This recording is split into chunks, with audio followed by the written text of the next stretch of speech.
Nakakamiss naman sa dagat, no? Gusto na nga sa dibilakan, eh. Bakit? Wala bang dagat dito? Wala nga eh, puro lahar lang at sapa.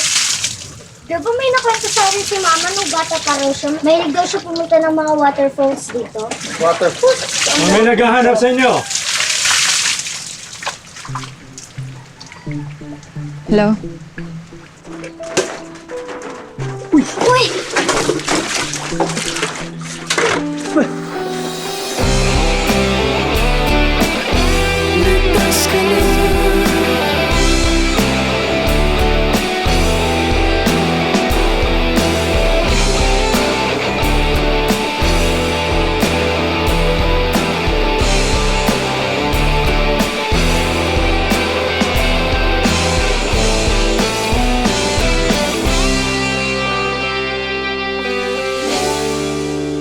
Ligtas ka na.